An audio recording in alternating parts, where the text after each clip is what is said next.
Yo guys, what is up? My name is Duracroft and I finally welcome you to another epic Minecraft adventure. In today's creative journey, we are going to be building and discovering the Halls of Reflection, a monumental structure built at the highest point of a Mount Olympus style creation. This monument will come together with its own working city and a very, very unique kind of interior. So guys, just sit back, relax and enjoy as we begin today's epic fantasy-packed adventure.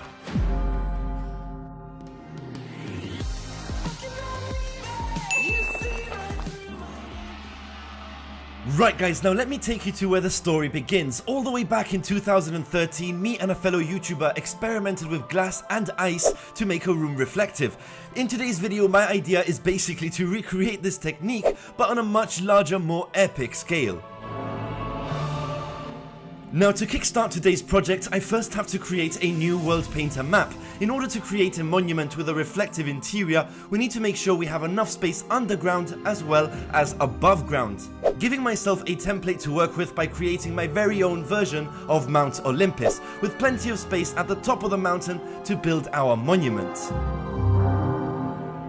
Now despite using World Painter, most of the terraforming will be done throughout this video, making a ridiculous amount of changes, all in the hopes to reach the top of the mountain in the most adventurous and creative way possible. I've designed the landscape in a way that will allow us to build our way to the top of the mountain efficiently through a series of spiraling paths and bridges. Right guys, to be honest with you, I was never planning on building anything extra other than the actual monument, but after connecting the bridge to a gatehouse, I knew this project was going to be a lot more than just one big structure. I decided to provide our monument with some protection, surrounding the entire valley in a fancy cobblestone wall, almost like a miniature version of the Wall of China. The wall itself twists and changes in height alongside the edge of a cliff, which was definitely tough to put together, but if you do manage to split the wall into different segments, you should be able to keep consistency throughout the wall's design.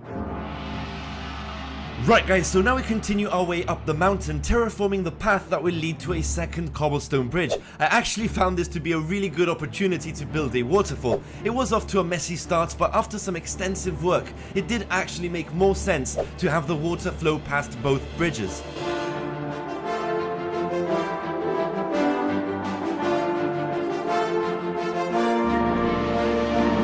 Right, so as you guys can see, we've made quite a bit of progress already. We're going to try and make as much use of the space we have available, finishing off the waterfall and extending the wall right around the back of the valley. My main concern though is getting to the top of this mountain, building one final bridge that will connect a path leading to the valley below and a path that will lead to the top of the mountain.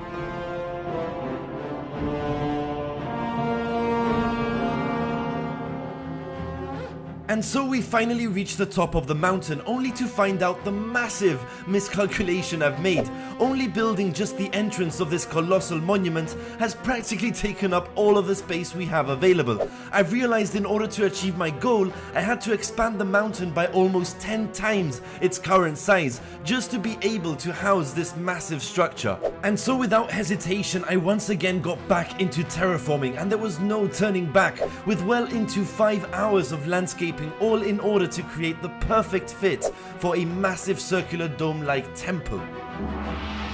Right guys, now there's one last thing we need to do before we start building the actual temple. Since we're getting close to Minecraft's max height of 256 blocks, I've also had to lower the height of the entire mountain. But guys, this is where the magic happens, building a massive circular dome that will contain our reflective interior. The monument itself expands over 120 blocks wide and is almost 100 blocks in height, filled with as much detail as I could possibly manage. So even after all the terraforming, I still managed to reach Minecraft's max build height of 256 blocks, yet again having to lower the entire mountain by a further 15 blocks, and finally finishing off the monument's roof.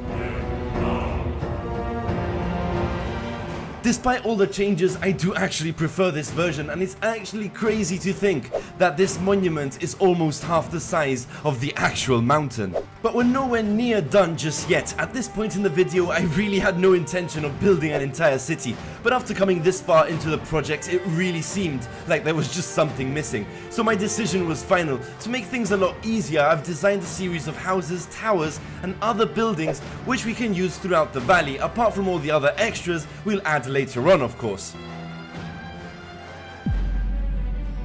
Slowly but surely, I filled the inner walls with a fully functional city, connecting buildings through a series of paths and building windmills and wheat fields to provide food for our city.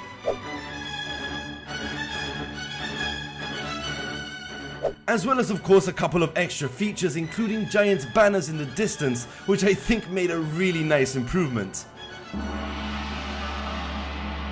Right guys, and the time has finally come to start our little experiment and see if we can actually transform the interior of this monument into the epic Halls of Reflection.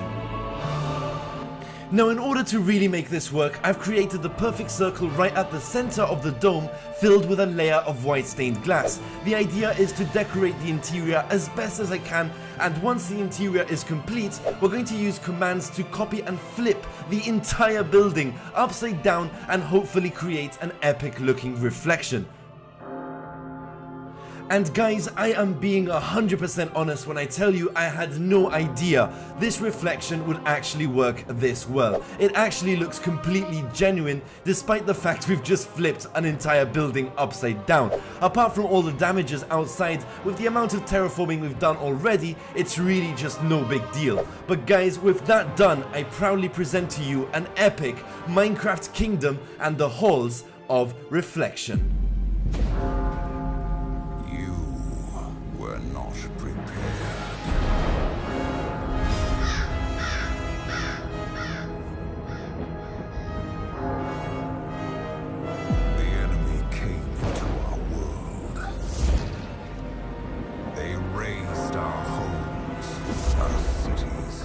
Sacred places.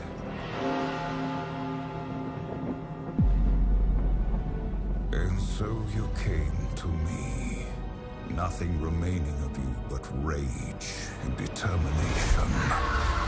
And you learned that the things that once tormented you could give you power.